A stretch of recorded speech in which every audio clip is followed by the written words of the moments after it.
Good morning everyone. तो अब chapter है सेट रिलेशन फंक्शन, क्योंकि कोऑर्डिनेट ज्योमेट्री अच्छा रहेगा कि पहले सेट रिलेशन फंक्शन ही हो जाए, फिर अपना चालू करेंगे वो सब।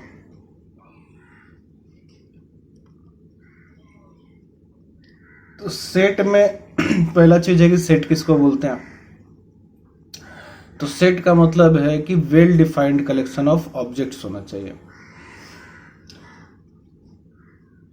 कलेक्शन ऑफ ऑब्जेक्ट्स है लेकिन वेल डिफाइंड, यानी कि जो भी मेंबर्स रहेगा, क्या कि ऑब्जेक्ट्स जो सेट के अंदर में है उसको मेंबर भी बोलते हैं, ऑब्जेक्ट भी बोलते हैं और एलिमेंट भी बोलते हैं। तो एक ही टर्म है, आप ऑब्जेक्ट बोलो चाहे एलिमेंट बोलो चाहे मेंबर बोलो, सेट का एक ही बात है।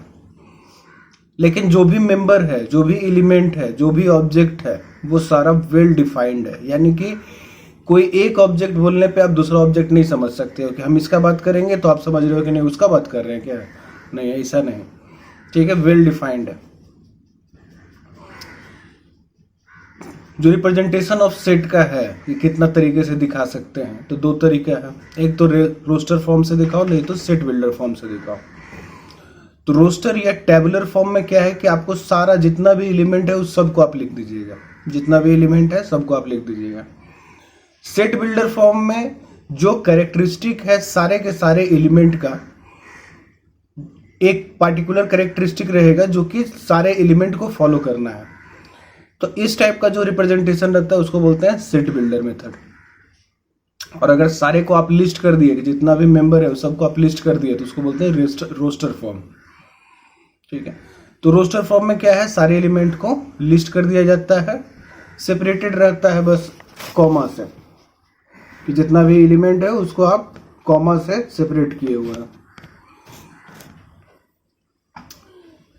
और मिडिल ब्रैकेट से क्लोज करते हैं। जो सेट लिखते हैं वो सेट को रिप्रेजेंट करते हैं मिडिल ब्रैकेट से, कि मिडिल ब्रैकेट हो गया और इसके अंदर सारा एलिमेंट लिखा हुआ है। फिर क्या है कि जैसे सेट में होता है कि सेट में जब भी आप लिखो तो जो भी एलिमेंट है वो एलिमेंट इंपॉर्टेंट है, ऑर्डर इंपॉर्टेंट नहीं है। किसी भी ऑर्डर में एलिमेंट्स हो सकता है, कोई ऑर्डर का मतलब नहीं है, बस एलिमेंट सब एक ही सेट में होना चाहिए। तो रोस्टर फॉर्म में भी जब लिखते हैं तो एलिमेंट का ऑर्डर मैटर नहीं करता है, मैटर करता है कि हाँ आप सारे एलिमेंट को बस लिख दीजिए। एग्जाम्पल में इसका क्या है, क्या कि पहले ही बोल दिया कि सेट क्या है, वेल डिफाइंड है। तो वेल डिफाइंड का मतलब क्या है कि जो भी मेंबर है वो सारा डिस्टिंक्टिव है, एक दूसरे से अलग है, सेम नहीं है। तो जैसे एग्जाम्पल है कि वर्ड है स्कूल और इसका सेट बनाना है कि कितना लेटर से बना हुआ है। तो ऐसे भी बन सकता है, ऐसे भी बन सकता है कि ओ क्या है, 2 बार है। तो ओ 2 बार है लेकिन हम मेंबर तो एक ही है, ओ ही है सिर्फ। तो ओ को लिए तो बन रहा है इसमें 5, वर्ड है 6 लेकिन बन रहा है 5 का सेट। और ऑर्डर मैटर नहीं करता है, तो किसी भी ऑर्डर में आप लिख सकते हो, कोई से भी लिख सकते हो, इसके अलावा भी कुछ भी लिख सकते हो, बस ये 5 मेंबर होना चाहिए। सेट बिल्डर मेथड में जब लिखते हैं तो सारे एलिमेंट क्या है कि एक कैरेक्टरिस्टिक को फॉलो करता है, तो उस कैरेक्टरिस्टिक को बस लिख दीजिए, सेट बिल्डर मेथड बन गया। तो सिर्फ कैरेक्टरिस्टिक को नहीं लिखना है, जैसे ये क्या है सच दैट करके लिखते हैं कि पहले तो मिडिल ब्रैकेट सबसे इंपॉर्टेंट है। सेट को जब दिखाएंगे तो मिडिल ब्रैकेट लिखिए, फिर लिखिए एक्स कि वो मेंबर एक्स है, एक्स लिखिए और फिर कॉलन दीजिए। तो कॉलन का मतलब होता है सच दैट, ठीक है। उसके बाद जो भी प्रॉपर्टी है वो प्रॉपर्टी लिख दीजिए कि ये प्रॉपर्टी है उसका। तो ये जैसे मान लो वी सेट है, तो वी सेट क्या है कि वॉवेल लिखना है इंग्लिश अल्फाबेट का। तो अगर सेट बिल्डर मेथड से लिखो तो ये ऐसे करके लिखेंगे। अगर रोस्टर फॉर्म में लिखो तो सारा जो भी एलिमेंट है वो सारे को लिख दो, रोस्टर फॉर्म या टेबुलर फॉर्म में। अब कोई भी एनएस का मतलब क्या होगा कि नंबर ऑफ सैंपल स्पेस या number of elements in the set, कि उस सेट में कितना एलिमेंट है। और नंबर जैसे ही आप गिनिएगा कि कितना एलिमेंट है तो हमेशा डिस्टिंक्टिव ही कि भाई डिस्टिंक्ट मेंबर कितना है, ये मैच, क्योंकि हम बोल दिए कि आप रिपीट कर देते हैं कि एक ही एलिमेंट को 2-4 बार आप लिख दीजिएगा तो उसको काउंट नहीं किया जाता है, एक ही बार काउंट किया जाएगा। जो भी डिस्टिंक्टिव मेंबर है उसको एक ही बार काउंट किया जाएगा। तो टोटल कितना डिस्टिंक्टिव मेंबर है सेट में, इसी को बोलते हैं number of elements in a set, represent करते हैं एन एस सेट। अगर सेट में कोई एलिमेंट है ही नहीं, पूरा सेट खाली है, तो उसको बोलते हैं एम्प्टी सेट। और अगर कुछ डेफिनेट अमाउंट का है कि इतना डेफिनेट अमाउंट है सेट में, कि इतना एलिमेंट है सेट में, तो उसको बोलते हैं फाइनाइट, कि हाँ फाइनाइट नंबर कुछ एक है सेट में। और इसके अलावा अगर है कि ना जीरो है ना फाइनाइट है, तो उसको बोलते हैं इनफाइनाइट सेट। तो इनफाइनाइट सेट को रोस्टर फॉर्म में भी आप लिख सकते हो। कैसे लिखोगे कि कुछ एलिमेंट को लिखो और उसके बाद फिर 3 डॉट दे दो, ठीक है, 1 2 3, कुछ एलिमेंट लिखने के बाद उसके बाद फिर 3 डॉट दे दो, तो ये इनफाइनाइट सेट हो गया, ठीक है। तो रोस्टर फॉर्म में भी आप, जैसे सेट बिल्डर फॉर्म में भी, तो सेट बिल्डर फॉर्म में क्या है, सिर्फ कैरेक्टरिस्टिक लिखना है, तो कैरेक्टरिस्टिक लिख दिए, काम चल गया। अब रोस्टर फॉर्म में क्या है कि सारा का सारा एलिमेंट लिखना है, सारा एलिमेंट। अब जब इनफाइनाइट सेट है, इन्फिनिटी तक जाने वाला है, तो हम लिखे कैसे सारा का सारा? तो इसलिए आपको जितना भी लिखना है लिखिए और उसके बाद फिर 3 डॉट दे दीजिए, तो उससे हो जाता है कि हाँ इन्फिनिटी तक जा रहा है।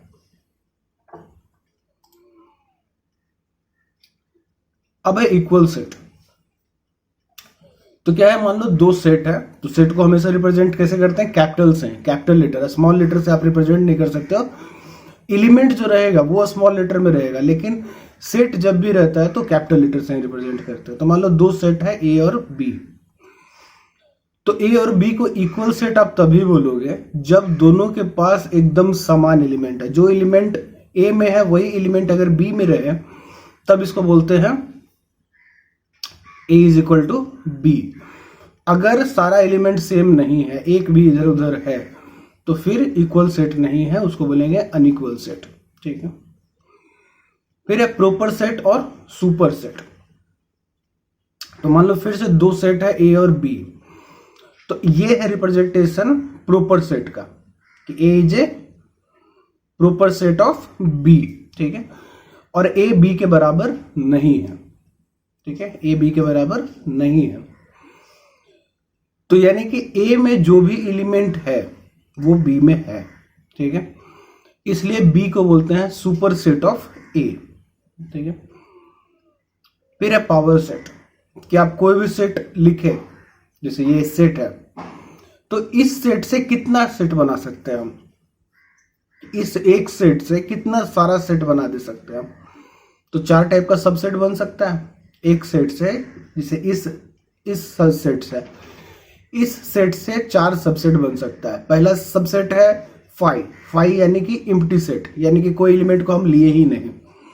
दूसरा सेट बना है 1 के साथ, यहाँ पे 1 और 2 दोनों है, लेकिन हम सिर्फ 1 को लिए तो एक सबसेट।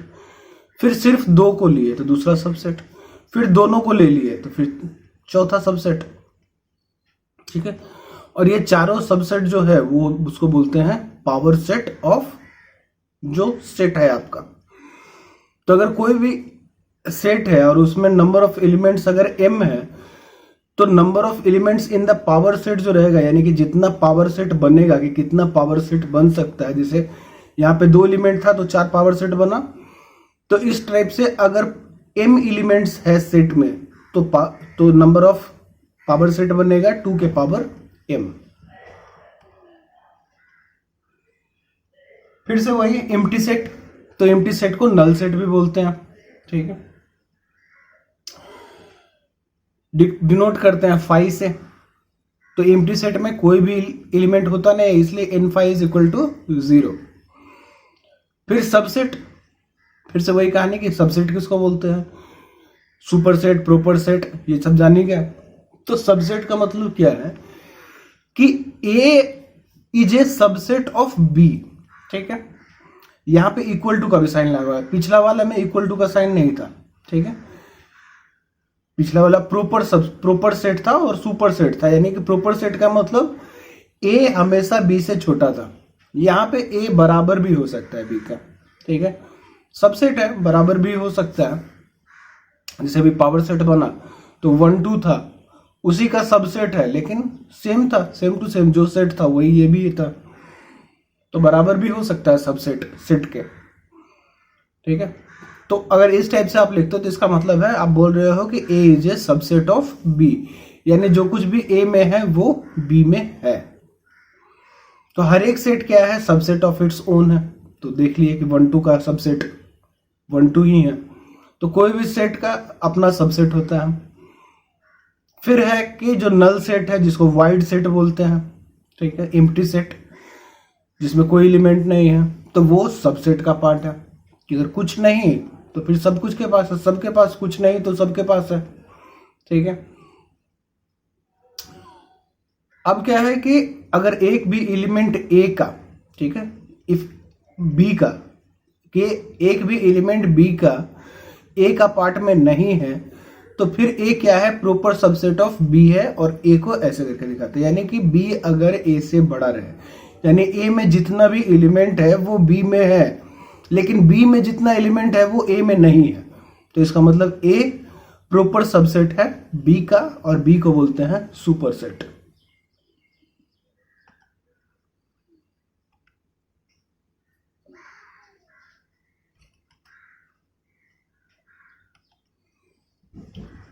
अब है यूनियन ऑफ सेट, कि अगर सेट का यूनियन किया जाए तो अगर सेट का यूनियन कीजिएगा, जिसको यू मतलब यू नहीं है, कैपिटल यू जैसा दिखाते हैं, ठीक है, यू नहीं है ये, कैपिटल यू जैसा आप देख सकते हो।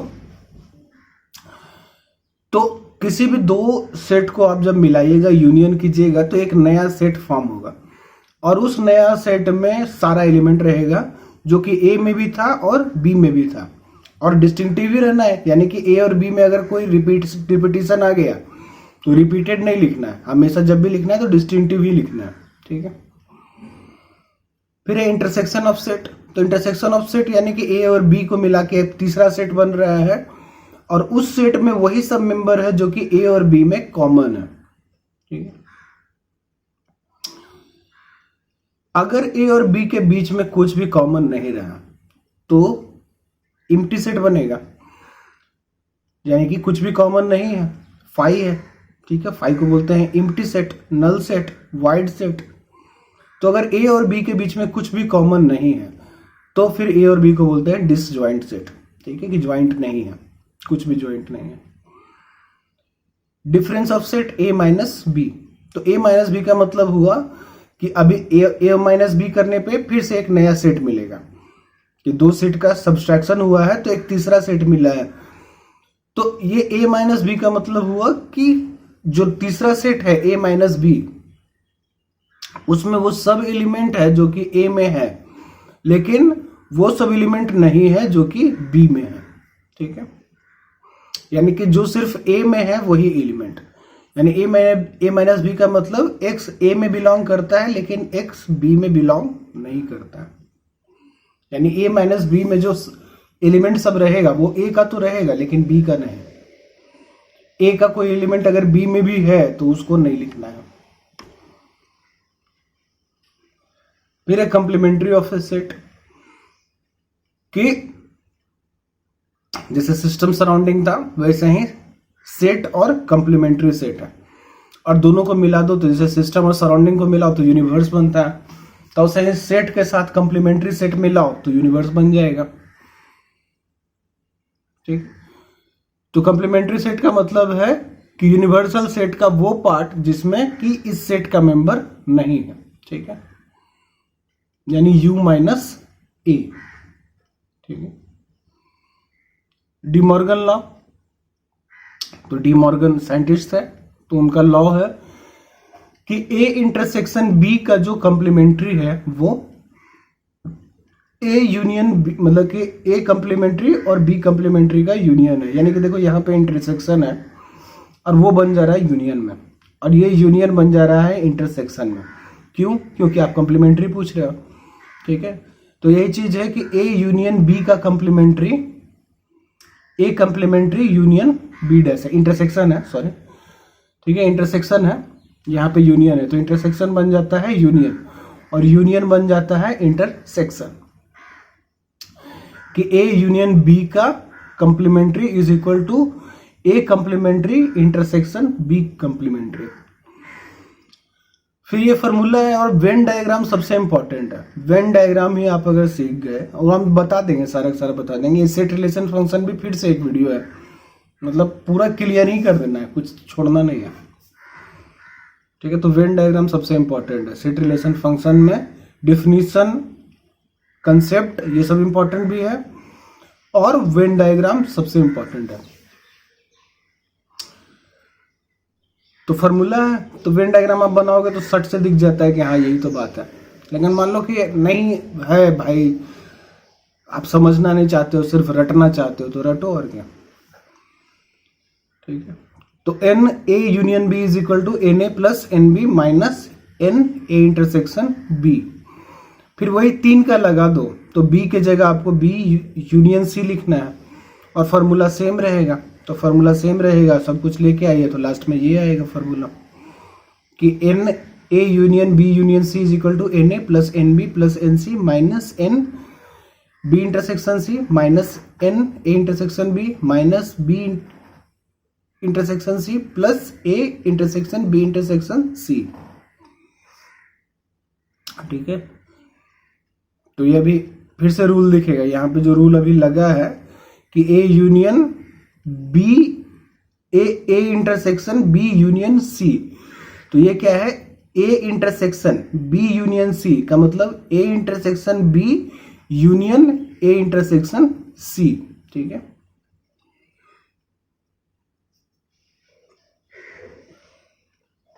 देखो यहाँ पे जैसे गलती है, ठीक है, गलती हमेशा होती रहता है। यहाँ पे बी इंटरसेक्शन सी लिखा हुआ है, जबकि होना चाहिए ए इंटरसेक्शन सी। यहाँ पे बी नहीं होना चाहिए, यहाँ पे ए होना चाहिए।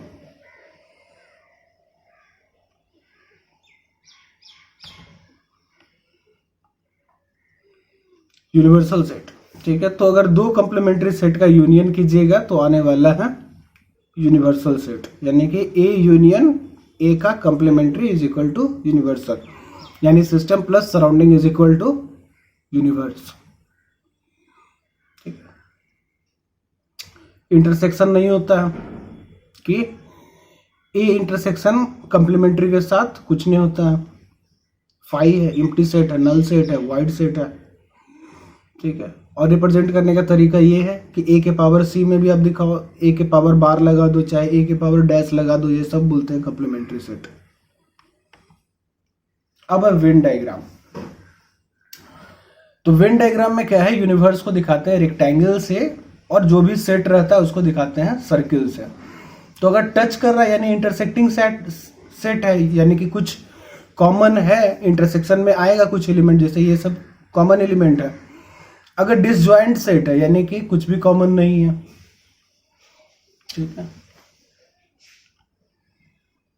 फिर से वही फॉर्मूला सबको रिवाइज कर दिया गया है कि कंप्लीमेंट्री ऑफ ए, यानी ए कंप्लीमेंट्री तो ये पहले ही है, फिर इसका भी कंप्लीमेंट्री अगर करोगे तो फिर से ए आ जाएगा। क्या कंप्लीमेंट्री ऑफ ये का मतलब u माइनस ए। अब u माइनस ए, ठीक है, तो फिर से ए आ जाएगा। कोई भी सेट और उसके कंप्लीमेंट्री के बीच में कोई भी एलिमेंट कॉमन नहीं होता, इसलिए फाई है। दोनों को अगर मिला दो, यूनियन कर दो, तो यूनिवर्सल सेट बन जाएगा। फाई के साथ अगर किसी सेट को मिलाओगे तो फाई का मतलब तो कोई एलिमेंट है नहीं, तो यानी कि सिर्फ वही एलिमेंट मिलेगा। इंटरसेक्शन करोगे फाई का किसी सेट के साथ तो मिलने वाला है आपको फाई, ठीक है। क्या कि 0 का मल्टीप्लिकेशन किसी के साथ 0 हो जाता है, ठीक है। तो 0 into anything is 0। Universal set का किसी सेट के साथ यूनियन होगा तो यूनिवर्सल ही सेट मिलेगा। यूनिवर्स के पास सब कुछ है, सेट अगर कितना बड़ा होगा यूनिवर्स से तो छोटा ही रहेगा। इंटरसेक्शन जब होगा सेट का यूनिवर्स के साथ तो सेट ही मिलेगा, ठीक है। इंटरसेक्शन है कि कौन सा पार्ट कॉमन है यूनिवर्स का, तो यही कॉमन है। फिर यही वाला चीज सबसे इंपॉर्टेंट फॉर्मूला, सब जो है सब इंपॉर्टेंट है, ठीक है। लेकिन अभी पिछला में जो यूज हुआ था कि A intersection B of B union C, इसका मतलब A intersection B union A intersection C, फिर A union B intersection C is equal to A union B intersection A union C. फिर डी मॉर्गन लॉ कि A union B का complementary is equal to A complementary intersection B complementary, और A intersection B का complementary is equal to A complementary union B complementary. अब है Cartesian product. तो set तो हो गया, तो अब सेट तक खत्म हो गया कि सेट इतना है। अब रिलेशन फंक्शन आएगा। तो रिलेशन फंक्शन चालू होता है कार्टेशियन प्रोडक्ट से, यानी दो सेट को आप मल्टीप्लाई कर देते हैं, या ज्यादा भी, दो सिर्फ नहीं है, दो से ज्यादा कितना भी आप कर सकते हो, लेकिन बाइनरी तक ही रखते हैं। बाइनरी ऑपरेशन ही हम लोग को पढ़ना रहता है, तो बाइनरी ही रखते हैं। तो कार्टेशियन प्रोडक्ट भी दो तक का ही देखते हैं। तो मान लो कि एक सेट है ए, दूसरा सेट है बी। तो ए और बी किए तो हमको जो अब जो नया सेट मिला है, कोई भी सी रहे या कुछ भी रहे, जैसे दिखाने के बस ए क्रॉस बी आप दिखा दिए, तो ये नया सेट ही है कि भाई multiplication of set A into set B है ये। ठीक है, तो मान लो कि इसका इसमें जो एलिमेंट आएगा वो अब दो टर्म रहेगा, कि एक एलिमेंट ए का और दूसरा एलिमेंट बी का। तो ए का एलिमेंट एक्स, बी का एलिमेंट वाई। ठीक है, तो जो भी अब मल्टीप्लिकेशन का जो भी Cartesian product of the set रहेगा, उसका कोई भी एलिमेंट रहेगा तो उसमें दो एलिमेंट रहेगा। ठीक है, एक ए का, एक बाई का। इसको बिलोंग्स टू बोलते हैं हमेशा, वेरिसलॉन को बोलते हैं belongs to. X belongs to A, Y belongs to B. Cartesian product में हमेशा ऑर्डर इंपॉर्टेंट है, यानी कि x Y is not equal to Y X. ठीक है, इसलिए A cross B is not equal to B cross A. अगर मान लो ए में m एलिमेंट्स है, बी में n एलिमेंट्स है, तो a क्रॉस बी में m इंटू n एलिमेंट्स होगा। ठीक है, अब मान लो कि n सेट को आप मल्टीप्लाई कीजिए, जैसे यहीं पे बोल दिया कि जैसे सिर्फ दो सेट मल्टीप्लाई हुआ, Cartesian product of two sets है। मान लो n नंबर ऑफ सेट्स को मल्टीप्लीकेशन करोगे, तो हर एक एलिमेंट ये जो आएगा इस सब सेट का, उसको ऐसे लिखेंगे कि a बिलोंग करेगा इसमें, a2 बिलोंग करेगा इसमें, a3 बिलोंग करेगा इसमें। तो अब है रिलेशन। तो ठीक है, तो कार्टेशियन प्रोडक्ट आ गया। अब कार्टेशियन प्रोडक्ट के बाद है रिलेशन। तो रिलेशन का में हमेशा फिर से वही आएगा कि अगर दो सेट का अगर कार्टेशियन प्रोडक्ट है, तो जो मिलेगा वो एक्स वाई रहेगा कार्टेशियन प्रोडक्ट में। तो अब कार्टेशियन प्रोडक्ट को रिलेशन बोलेंगे, या कार्टेशियन प्रोडक्ट में जो एलिमेंट सब है उसको एक रिलेशन बोल सकते हैं, तब जब एक्स और वाई के बीच में कुछ रिलेशन रहे। ठीक है, और जो एक्स है उसको बोलते हैं डोमेन, और जो वाई रहेगा उसको बोलते हैं रेंज। ठीक है, तो सेकेंड एलिमेंट को इमेज भी बोलते हैं, और फर्स्ट इमेज एलिमेंट का है, ठीक है, तो उसको प्री इमेज बोलते हैं। ठीक है, तो वाई को बोलते हैं इमेज और एक्स को बोलते हैं प्री इमेज। ठीक है,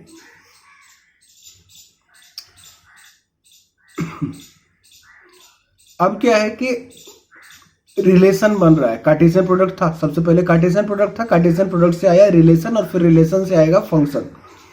ठीक है, तो कार्टेशियन प्रोडक्ट है, तो कार्टेशियन प्रोडक्ट किसका है भाई? तो ए क्रॉस बी का। तो जो बी सेट है, बी सेट में जितना भी एलिमेंट है उसको बोलते हैं कोडोमेन। ठीक है, यानी कि रेंज जो आएगा रिलेशन का, ठीक है, वो कोडोमेन का एक सब पार्ट है। ठीक है, काहे कि कोडोमेन में सब कुछ है, लेकिन रेंज में सिर्फ पार्टिकुलर वैल्यू है, जिसका रिलेशन रहेगा एक्स के साथ वही तो रहेगा रिलेशन में। तो इसलिए रेंज क्या है? कोडोमेन का सब पार्ट है, सबसेट है। अब कितना रिलेशन बन सकता है? तो वही पावर सेट वाला कहानी फिर से, कि टोटल बताना है, टोटल कितना रिलेशन बना दे सकते हो। तो जब जितना सबसेट बन सकता है ए क्रॉस बी में, उतना रिलेशन बन सकता है। कि अगर ए के पास m है, बी के पास n है, तो टोटल नंबर ऑफ रिलेशन 2 के पावर mn बनेगा, power set.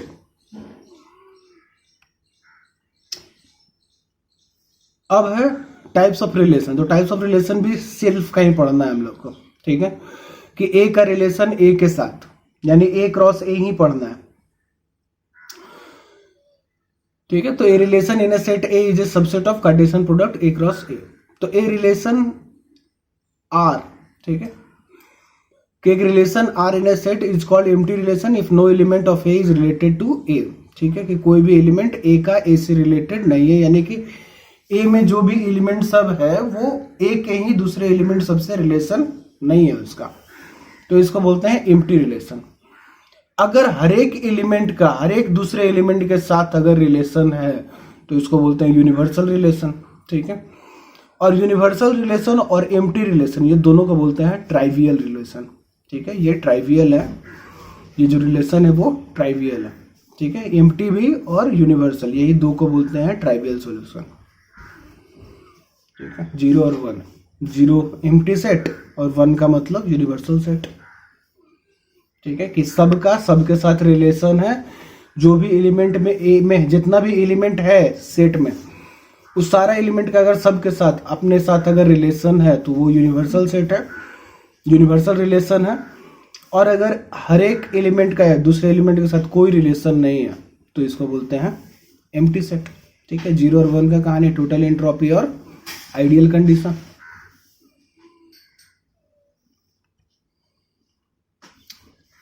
A relation R in a set A is called reflexive, ठीक है, कि X is related to X, इसका मतलब है रिफ्लेक्शन, ठीक है। रिफ्लेक्सिव है कि if X is related to X, यानी कि आप जो रिलेशन बनाए A cross B, A cross A किए, तो A क्रॉस A में आपको अगर हर एक एलिमेंट का, ऐसा नहीं कि सिर्फ एक, ठीक है, for every X belongs to A, कि जितना भी X है A में उस सारा रिलेशन में अगर एक्स एक्स करके आपको अगर आ गया तो यानी कि वो जो रिलेशन आया वो रिफ्लेक्सिव है। फिर क्या है कि अगर कोई भी एक्स वाई आता है तो बाई एक्स को भी आना जरूरी है रिलेशन में, तो अगर ऐसा रहेगा तो सिमेट्रिक है कि एक्स वाई भी है और बाई एक्स भी है। ट्रांजिटिव का मतलब है कि अगर एक्स वाई है और बाई जेड भी है रिलेशन में, ठीक है, बिलोंग्स टू बोलते हैं इसको, कि x y belongs to R and y z belongs to R, तो फिर एक्स जेड भी अगर आर में है रिलेशन में है तो इसका मतलब ये ट्रांजिटिव है, ठीक है। अगर कोई रिलेशन रिफ्लेक्सिव भी है, सिमेट्रिक भी है और ट्रांजिटिव भी है तो इसको बोलते हैं इक्विवेलेंस रिलेशन, ठीक है। अब है बाइनरी ऑपरेशन, तो ठीक है, फिर से बाइनरी ऑपरेशन, कार्टेशियन प्रोडक्ट हो गया, बाइनरी ऑपरेशन। तो बाइनरी ऑपरेशन को दिखाते हैं स्टार से, ठीक है। और बाइनरी ऑपरेशन क्या है, कोई भी कार्टेशियन प्रोडक्ट को फिर से उसी सेट से जोड़ेगा, ठीक है, ए क्रॉस ए को ए से। तो जनरली रियल नंबर का ही सेट रखते हैं, कैपिटल आर ही रखते हैं हमेशा, रियल नंबर को बताता है। ये सेट ऑफ रियल नंबर्स है, कैपिटल आर का मतलब set of all real numbers, जितना भी रियल नंबर है, ठीक है। तो जैसे बाइनरी ऑपरेशन हो गया प्लस का, ठीक है, एडिशन, सब्सट्रैक्शन, मल्टीप्लिकेशन, तो ये सब क्या है, बाइनरी ऑपरेशन है। फिर जो बाइनरी ऑपरेशन है वो कम्यूटेटिव है, यानी A star B is equal to B star A. Associative भी है कि A star B of star C is equal to A star B star C, ठीक है।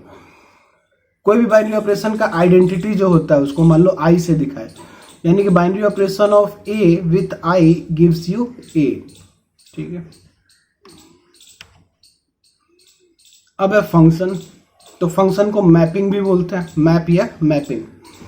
तो फंक्शन क्या है, स्पेशल टाइप ऑफ रिलेशन है। स्पेशल टाइप ऑफ रिलेशन इसलिए है क्योंकि जो भी एक इमेज अगर आया कि एक्स का इमेज बाई है तो फिर एक्स का इमेज जेड नहीं होगा, ठीक है। एक्स का इमेज अगर बाई हो गया तो एक्स का इमेज अब जेड नहीं होगा, कुछ भी नहीं होगा, यानी एक का एक ही इमेज, ठीक है, कि जो भी डोमेन है, डोमेन में जो भी रहेगा उसका इमेज एक ही होगा, ठीक है। तो ये function is a special type of relation from set A to B if every element of set A has one and only one image in set B, कि ए में का जितना भी एलिमेंट है, जितना भी, एवरी बोल रहा है, ठीक है, एवरी, कि एवरी एलिमेंट इन ए, ठीक है, has only one image in B, ठीक है, कि हर एक एलिमेंट ए का के पास, हर एक एलिमेंट ए के पास बी सेट का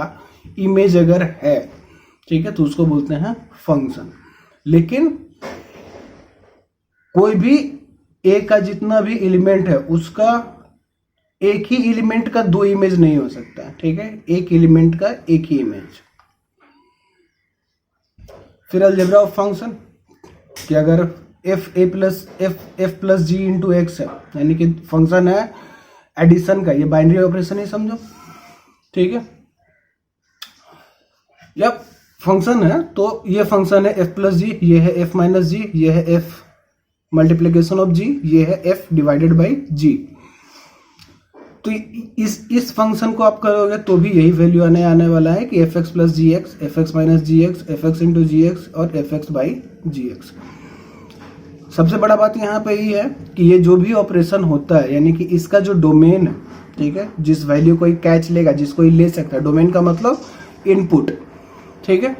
तो ये जो फंक्शन है इधर वाला, जितना भी फंक्शन है, उसका जो इनपुट है वो कॉमन रहेगा एफ एक्स और जी एक्स का, ठीक है, intersection of D1 and D2, यानी इसमें सिर्फ वही इनपुट जा सकता है जो कि common of D1 and D2 रहेगा। यानी कि एफ एक्स के लिए मान लो कि डोमेन D1 है और जी एक्स के लिए डोमेन D2 है, तो ये जो इधर वाला है उसके लिए डोमेन रहेगा intersection of D1 and D2।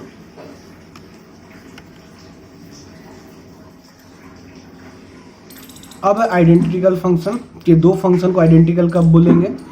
तो दो फंक्शन आइडेंटिकल तब होगा जब डोमेन यानी इनपुट भी कॉमन है, मतलब सेम है, इक्वल है, और रेंज भी इक्वल रहे। तो इनपुट भी इक्वल, आउटपुट भी इक्वल, डोमेन भी इक्वल, रेंज भी इक्वल, तब उसको बोलते हैं आइडेंटिकल, सेम टू सेम, ठीक है। तो सेट रिलेशन फंक्शन यहाँ पे खत्म हो गया, ठीक है। फिर वही चीज है कि पूरे, जैसे अभी तक मेरे साथ भी वही चीज हुआ कि यार आराम ही नहीं मिला, समझ में ही नहीं आया कि रुकना कब है। हमेशा उधेड़ बुन में ही लगे रहे कि ये चीज़ बना हुआ है, ये चीज़ बचा हुआ है। कभी भी 24 घंटा में 1 घंटा भी आराम नहीं, एक दिन भी आराम नहीं, 7 दिन में, तो लाइफ कभी रुक ही नहीं रहा है। तो ऐसा नहीं कीजिए, हर दिन कम से कम आधा घंटा, 1 घंटा ऐसा रखिए कि आप कुछ मत सोचिए, कुछ नहीं सोचिए, बस शांति से रहिए, एंजॉय कीजिए, कुछ नहीं सोचना है, सुकून से बस रहिए, ठीक है, ताकि लाइफ चलते रहेगा, रुकता ही नहीं है, ठीक है। Thank you.